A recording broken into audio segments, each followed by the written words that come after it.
Welcome into Season 5, episode number 27. 27 of the Outlap F1 podcast. It's our 2023 Italian GP race preview. You've got Andy, and I'm along with my normal, wonderful co-host, who's been doing the Iron Man streak with me lately, Cody. It's good to see you, sir, yet again. It's been, talk about a quick pit stop. Turn around and let's go again. It's been a while since we've done this, so, but how's it going tonight, sir? Yeah, seriously, quick turnaround. I don't really mind it. It was nice. Kept the whole computer set up exactly the same, so it was actually really quick and easy this time. But yeah, looking forward to, after that summer break, having some back-to-back Formula One. Yeah, and this is always the one that can sometimes, you never know what you're going to get. I always feel like this race, particularly Monza, is always like that weird box of, like, life is like a box of chocolates. Well, this race can sometimes be a box of chocolates. You really don't know what you're going to expect. You sometimes see first-time winners, one-off winners. Sometimes you see, exactly as you would predict it. And other times you see wildness and craziness. So, but anyway, we will get all into that in just a little bit. If you found our show, once again, welcome, and we're happy to have you along tonight. You can find us, as always, on Twitter, Instagram, Discord, Reddit, and YouTube at Outlap F1 Podcast is the handle on all of those. If you happen to be watching on YouTube, we'll see if we can get a video up for this one. Do us a solid, click the like and subscribe button if you so choose. That would just help us come up a little bit more in search results when you're looking for F1 content, and it just helps us come up a little bit more quicker as we try to expand our web as far as we can. If you happen to be listening on your favorite podcasting app, which would be Apple Podcasts, Spotify, we're on a bunch of others too. If you can find the 5-star button on any of those, that will also, again, help us come up a little bit more in search results, help us be the voice amongst the crowds of F1 content producers. That would help us out quite a bit. So we would be most appreciative of that. You can find us on, you can always email our show. Chat now at Outlap F1 would take you there. The wonderful website, www.outlapf1.com, will take you there. As just a reminder, we have some monetary supporters, and we're super grateful to all of them. So much. Thank you again so much to Dean Warwick, Yuri Dolchester, Paul Weaver, Quentin Warden, Kevin Kelly, Regan Stanzik, Timothy Brown, and of course, Jonathan Scott. If you'd like to become a member of our hashtag Outlap F1 Nation, if you'd like, we'll have a link in our show notes. It's our anchor page, $1, $5. All proceeds received go into the show to help making it go better and move it forward. So we would be appreciative if you'd like to do that. So you can always take advantage, as always, from the good folks at Manscaped with our code OUTLAP. That's 20% off and free shipping. The code, again, OUTLAP, OUTLAP, all one word. Check that out if you'd so be inclined. And our final sponsor, the F1Guy.com. Fitting that it's the Italian GP. He's got some great Ferrari-themed merch. Our buddy Vincenzo Landino. So go ahead and check that out. It's F1 quality merch at not necessarily the F1 quality price, which is hard to find these days. So please, if you're so inclined, go check that out. He's got some really cool designs if you'd like to check that out. All right. So quickie turnaround means not a ton of news, but we did get some clarity on next year's grid. A story that doesn't really surprise, but it was interesting that now was the announcement. But Lewis Hamilton has put pen to paper on a new Mercedes contract that will keep the 7-time world champion on board with the Mercedes outfit through the 2025 season. And teammate George Russell has also been retained for that same period. So they both contracts will now expire at the same time after the 25 season. Quote from Lewis saying, quote, "We dream every day of being the best. And we have dedicated the past decade together to achieving that goal. Being at the top does not happen overnight or over a short period of time. It takes commitment, hard work, dedication, and it's been an honor to earn our way into the history books with this incredible team."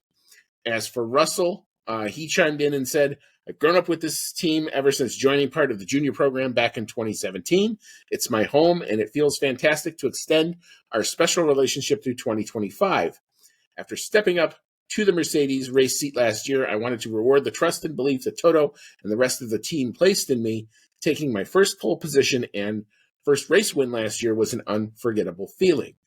More importantly, though, it's been great to work with everybody at Brackley and Brixworth to make the progress with our car and push forward our development. Their loyalty, vision, and hard work is inspiring. Well, Cody, what's your thought on this? Stability is always a good thing, and Mercedes seems to opt, and they're happy with the driver lineup that they have. So, what's your take? Not really any surprises that they're happy with the driver lineup. George Russell's definitely very promising and very hungry, and Lewis Hamilton's record speaks for itself. I have to imagine, and what I've been hearing as well, is that Lewis Hamilton was kind of more wanting the multi-year aspect of the deal, and he did get a couple years in it. I have to imagine that he wanted at least another season beyond 2025, because I would think that he's got to be thinking that 2026 new rules for the engine. It's what made Mercedes successful in the first place, is the engine change rules that Mercedes got right and made that car the dominant force for the next 7 years, 8 years. He has to want to give that another shot and think that championship, or that year, could be the year he could get the 8th championship. But Mercedes doesn't seem to have the same faith in the team, or have the same faith in him to give him that one extra year. They want to see if he drops off a cliff in the next 2 years, apparently. Well, I think it just goes to show that 2025 is going to be one of the more crazy, silly seasons we're ever going to have. We're definitely going to see, that's when a lot of these longer now term contracts, that's when Lando's contract is up. It's when I think, obviously now Lewis and Russell's contracts are going to be up that year. You can see, and all these teams are now under the pressure to perform and deliver cars that are worthy of the talent that's sitting in them. And if they don't, you're going to see some massive reshuffling up and down the grid. Look, if Lewis shows that he's still got the speed and it's not dropping off, I'm pretty sure that the next contract will still be there. I can't imagine if Lewis wants to continue to drive, I don't think he's going to be driving for anybody else other than Mercedes. I think he said that. That's where he wants to be. I think Toto tends to agree, but Toto also likes to hedge his bets. So I'm not surprised, just given Lewis's age. Now, we've seen, obviously, old can still be good in Formula One. Fernando Alonso is exhibit one of that. So, but even then, even Aston isn't willing to necessarily give him a long-term contract. They're going to do the same thing, kind of hedge their bets a little bit. So, but look, I think the Mercedes team over the course of the last 10, 15 years has been one of the best run organizations in Formula One. I don't think they've forgotten how to do it. I think they just got put on the back foot a little bit and now are trying to recover somewhat. And we've seen them progress and get better, as this year and as this formula becomes more mature. So I'm hoping that, that this is it looks like this is the dynamic that they want. And it looks like everybody seems to have left this negotiation relatively happy. I agree. All right. So that was the big F1 news story. But the other thing that came out actually this morning, the F2 series debuted a new chassis that they will start to run starting next year. And it definitely is raising some eyebrows. It has, you look at the whole front of the car, it looks pretty much kind of like a standard F2 chassis. Nothing really to write home about. Yeah, it's got a little bit more front wing in it. But, the big thing that clearly you see right away if you look at this car is the rear wing and the enhanced nature of what apparently the F2 people want to do with DRS. F2 boss Bruno Michel, or it might be Bruno Michael, but maybe I'm saying Michel. I'm not exactly sure. I apologize if I've completely butchered the name, but saying, quote, the rear wing itself has a round shape that is quite close to what F1 is having at the moment. The big difference is probably what you saw, which is the flap that is quite heavy and big. That has been done to make sure that with the kind of setup we have, the car, we can have extremely strong DRS efficiency. And it sounds like this is aimed at trying to break up, at least at the F2 level, some of these DRS trains, which then, does that then turn around and translate to the F1 level, where we know we've had DRS trains kind of be a problem. Cody, what's your thought on the F2 chassis overall, and what's your thought on their DRS take? It seems like it's going around the different open wheel series right now, at least anything that Dallara has a hand in, because if you look at the new F2 car that's going to be debuting next year and you compare it to the Super Formula new chassis that debuted this year, that rear wing looks very similar on both cars. So whatever Formula One's trying to get in lower series, they're telling it to Dallara, and Dallara seems to think they have the solution with this weird, wacky, rounded rear wing. So they've already tested it out in Super Formula this year. It's going to be in Formula 2 next year. Stronger DRS, maybe in a spec series, might spice up the action a little bit. So looking forward to see how it goes, at least. As far as the rest of the car, to me, it looks very much like a miniature version of popular F1 designs from the new chassis era. I think it looks sleek and cool. The rear wing's going to take some getting used to, but we'll just have to see if it makes things more interesting. Yeah, I know when they first debuted with the expected designs of this Formula One cars, the first thing I noticed was, that curved rear wing looked like it was kind of flapping out there in the breeze. And I'm like, boy, we go from these nice square, sleek designs to this curvy, weirdo thing in the back. And after a couple, depending on the camera angle and how it's shot and everything else, you kind of got used to it, and then you didn't really matter. And, now we're seeing, these teams push the design back to much more of a squared off rear wing. So now you're seeing this, curvy wing in F2. And I think 2 or 3 races in, just like, when they introduced the Halo or they introduced whatever else that looks kind of odd, 2 or 3 races after you get used to seeing it, and then you kind of wonder how you got along without seeing that type of thing before. That said, I think it does create a question, and a question that I've heard bandied about in a bunch of different F1 circles. Where are we with DRS in Formula One? There's certainly a growing movement, and I've heard lots of good cases for possibly getting rid of DRS with with this formula, you're supposed to be able to follow closer. Therefore, you don't necessarily need the boost of DRS. At least that was the theory. I think in practice, what you've seen is you can get closer, but there's still that wall of air that it's just not 2 seconds away. It's maybe 0.75 seconds away. So there's still a case where you could say, well, maybe we still need DRS. Or do we do what F2 is doing and double down and say, well, what we really need is a more powerful DRS so that you don't get the train, but you get the overtake. And then woe to you if you're at the front of that group of cars, because it seems like you're just going to be a sit and duck and really can't do any defending. So, Cody, big topic, but where do you think we're going, and what would you like to see? I would like to see ultimately DRS go away again, or maybe take a little bit of a more strategic form than just needing to be within a second of the car in front of you and getting that advantage where the car in front has, not really any way to defend except the dirty air that it's producing, which DRS is supposed to counter in the first place. I would like to see that. I think Formula One is in a pretty good spot right now because we have seen over the last season and a half that the new aero regulations have worked at least somewhat with allowing cars to follow more closely. We've seen a big uptick in overtakes.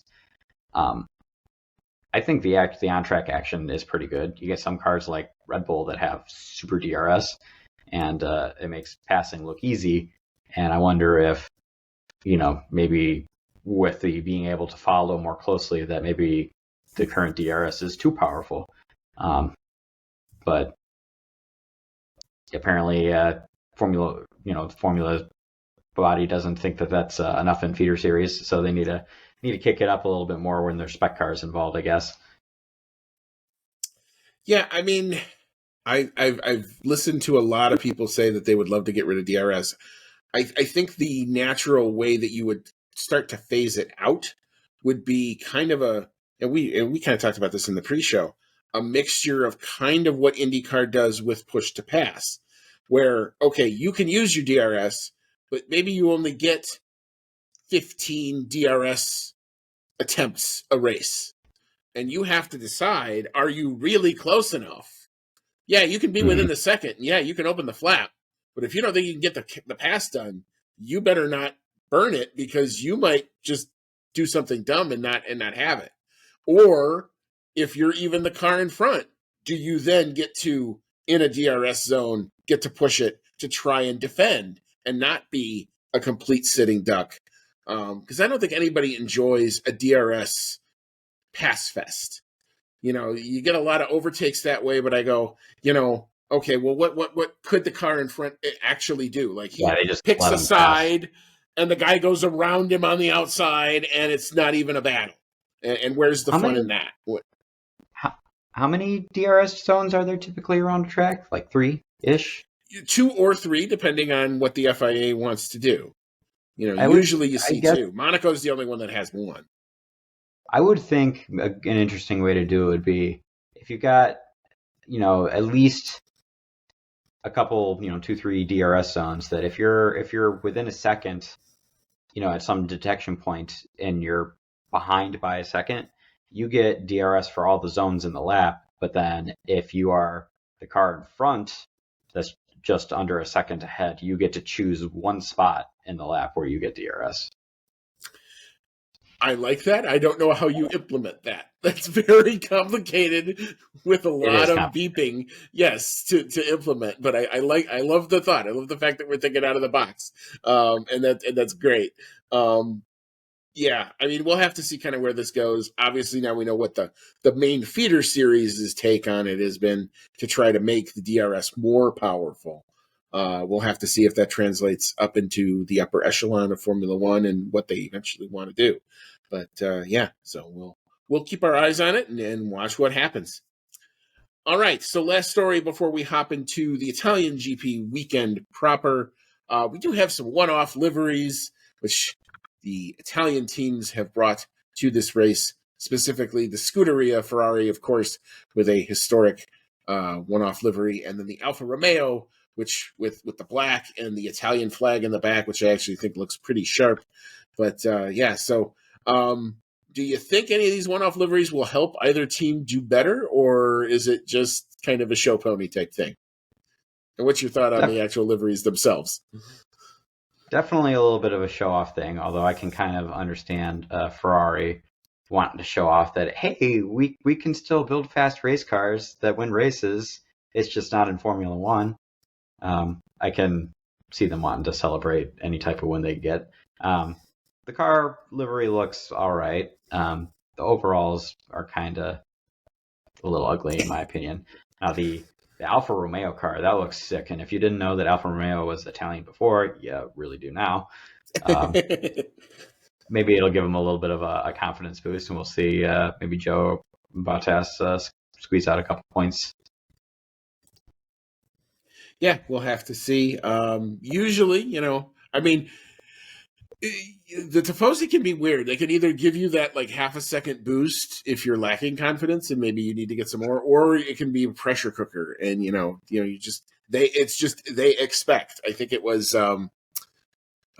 Steve Matchett when he used to work for NBC Sports, who used to do Formula One coverage in the U.S. used to always go, Maranello expects, Ferrari expects, the Tifosi expect.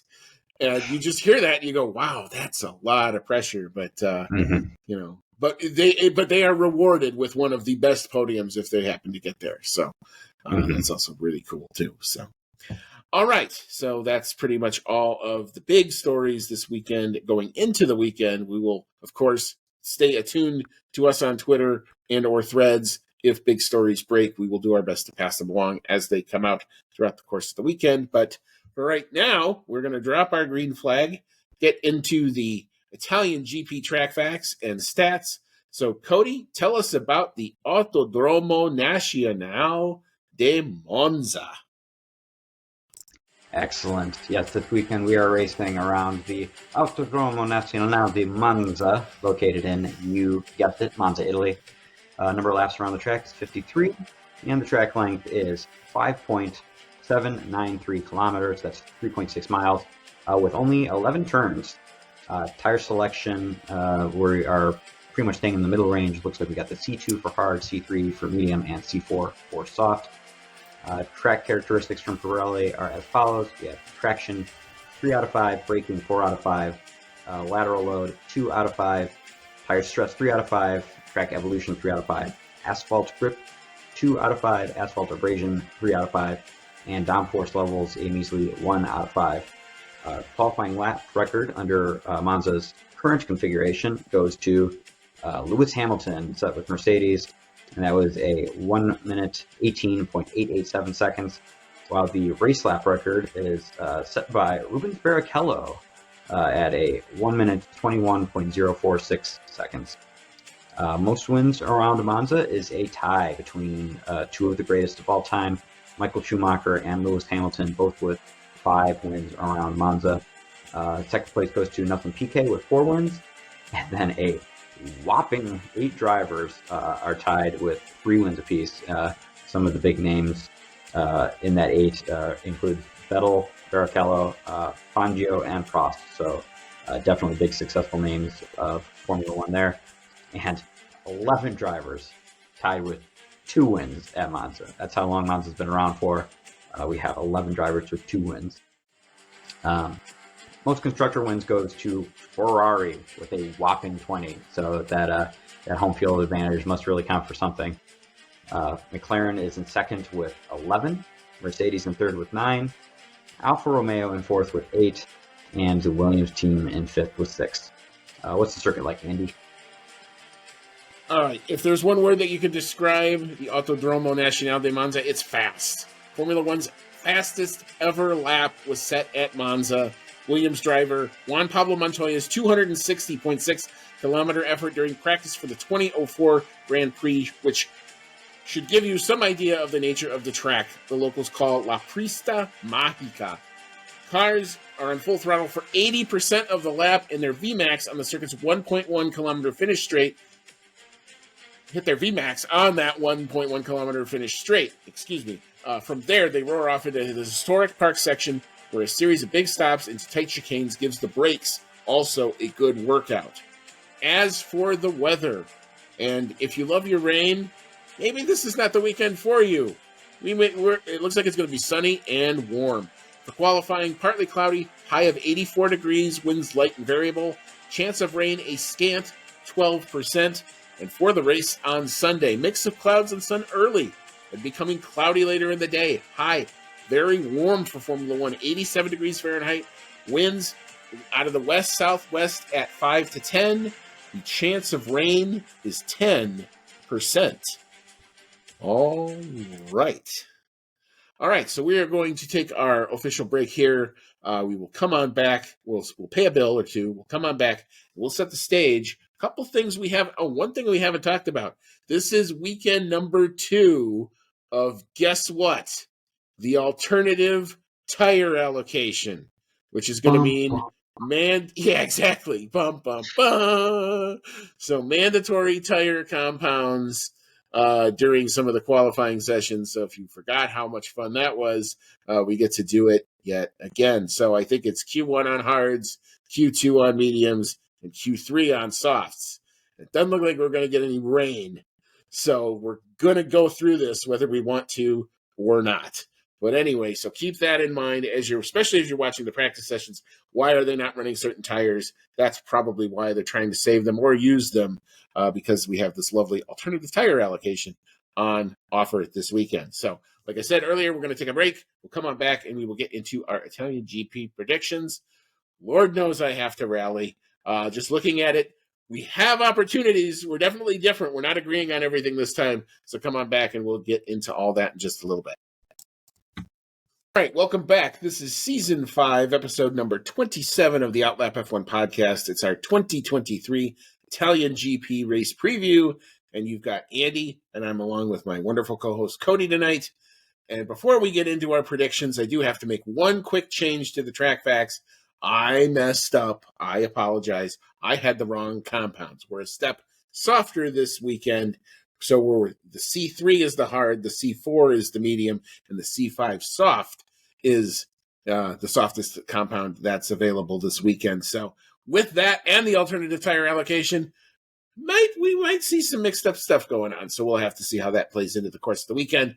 But quick apologies to that, and hopefully now you're all much more informed, which is what we try to do. All right.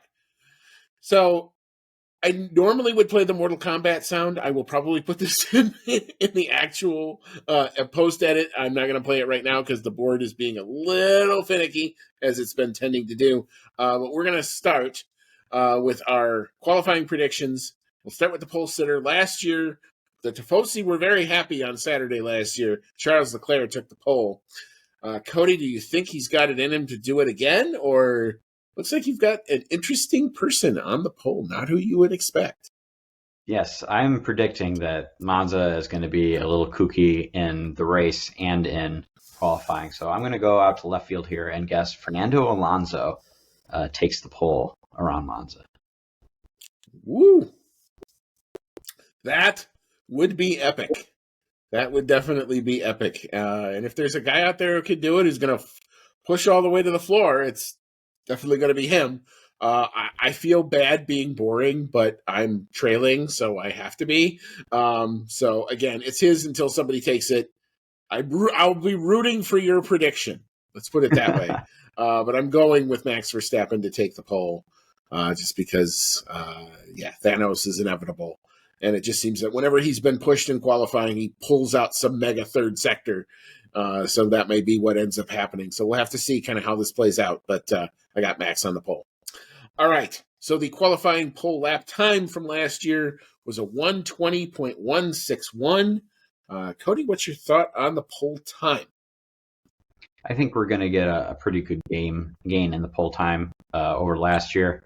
And considering we were supposed to have pretty good weather in Monza, I think it stands that they're going to go quite a bit quicker. So I've got a 1 minute 19.278. All right, very good. I had put these times in before I realized we were on that lovely alternative tire allocation thing. I'm sticking with it. I do think it's going to end up faster, but they're not going to have that natural ramp up throughout the 3 sessions. So I'm going to go faster than last year, but only slightly so. 1:19.750. That's what I got for a lap time. All right. So we will move into the race on Sunday, and we'll start with the race podium. Max Verstappen took the win last year, followed by Charles Leclerc in P2 and George Russell in the Mercedes in P3. So, Cody, we've had some mixed up podiums, at least, if nothing else, everybody other than Max, the last few rounds. What do you see happening here in Monza? I see Max Verstappen taking the consecutive win record for his own and finishing P1. I do think Perez is going to have a pretty good comeback, and I think during the race, the Red Bull is going to look really strong, so I got Perez in P2. And then I am praying for the Williams rocket ship that gives Alex Albon his first podium in P3. Ooh, you have a very fun weekend on tap. I love this weekend that you've got set up here. Alonso on the pole, and then something happens to him. He's not even on the podium, but Alex Albon then steps up. So I would love to get your full starting grid for this race, because this sounds like absolutely amazing. So I'm going to hang some stuff out too here. I am going to give it to Max Verstappen to take the win. Shocker. This season. But I'm going to go full papaya mode.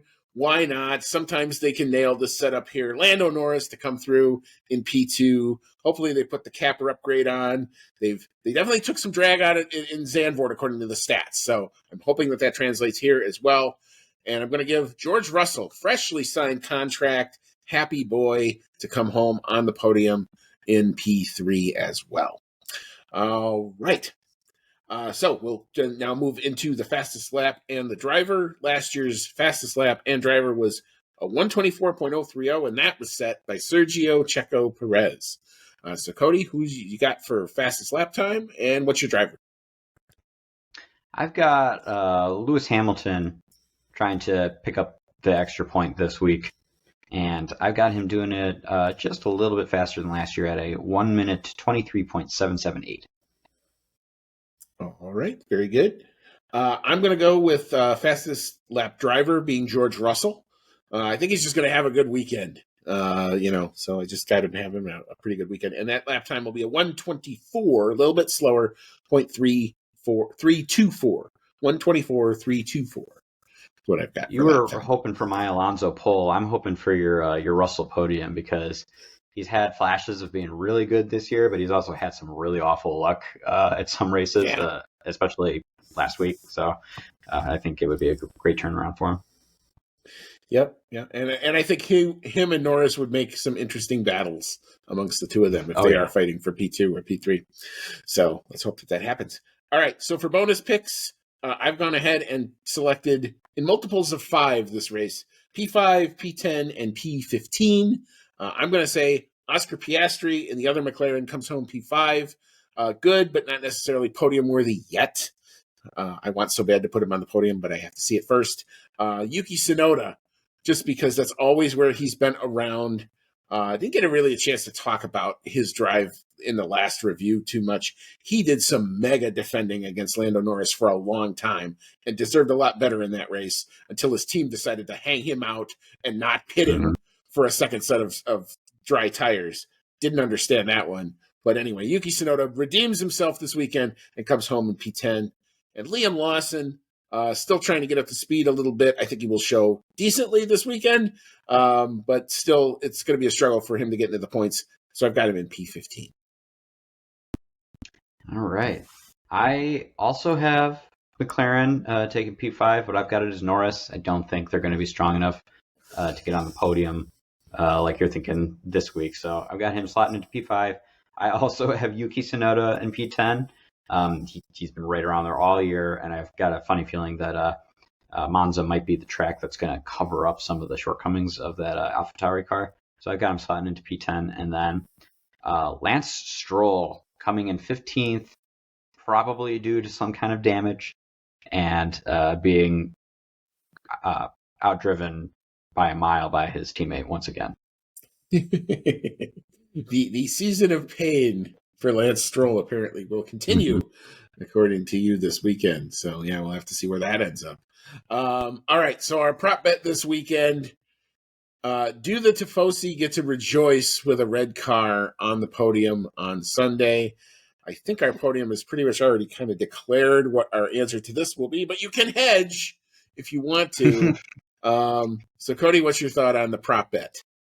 I'm doubling down with the prop bet, and I'm going no. It would be very exciting if they did get on the podium because we know that the Tifosi love their homeboys. But Ferrari seems to be one of the only cars that's gone a little bit backwards, perhaps. I mean, I guess Zandvoort was, a bit of a crazy race, wet, dry, wet. So maybe we're not seeing the full potential of that car right now. But it's just, I don't think it's going to happen. I think they're being outclassed by too many other teams. I would love to give this a yes. There is something extra special about watching the Tifosi celebrate when Ferrari get on the podium here. Whether you like Ferrari or you don't, you just have to kind of sit back and tip your cap when that happens. Do I think it's going to happen this weekend? Yeah, I don't see it. So I'm going no. Unfortunately, I don't think they've got quite enough juice in the car right now, the way that it is now, to quite get there. They may be competitive if they put all their P's and Q's right. They'll be in the points. They should be in the points. Should be even in the upper parts of the points, but not necessarily enough to necessarily get on the podium. All right. So before we hop on out of here, we're just going to give you quickly a rundown of where and when you can watch your F1 this weekend. And it starts in a little under 9 hours from by the time we were recording tonight. So FP1, 7:30 a.m. Eastern, so you can have your coffee and catch some F1 action at Monza. ESPN2 is your place for that, or, of course, F1 TV. FP2 starts off 11 a.m. Eastern, 10 a.m. Central on ESPN2. FP3 on Saturday kicks off 6:30 a.m. Eastern, so a little more reasonable time if you want to catch the last practice. That's, again, ESPN2. qualifying 10 a.m. Eastern, 9 a.m. Central, a little bit later. Again, ESPN2 is your home for that. And then for the race on Sunday, 9 a.m. Eastern, 8 a.m. Central, pretty much standard European time. That is on big ESPN main channel. We'll have all your F1 coverage this weekend. All right. Well, Cody, any final thoughts before we hop on out and get into the Monza weekend? I am hoping and think there's potential that Monza could get even a little bit crazier with the results than what I've predicted for our game. And I'm hoping for it because, gosh, maybe even the first race where Max doesn't win in God knows how long, 9 races. I guess actually we do know how long. So I hope it gets that crazy. Don't think it's strongly enough that it's going to happen to bet against it in the game, but we're just gonna have to wait and see. Yeah, I mean, this is a track where you can have a one-off setup and somebody throws the dice and it hits. It hits double sixes and the car is just mega, and it won't necessarily be mega anywhere else but here. We've seen that happen a couple times before, so that is definitely in the cards. We'll have to see how it plays out. Yeah, I'm hoping for the wild and crazy as well. It's certainly going to be warm enough that could also play a factor. We haven't had, it's been pretty cool and cold, cold and wet in Europe. This is a, step back into the heat of the late summer.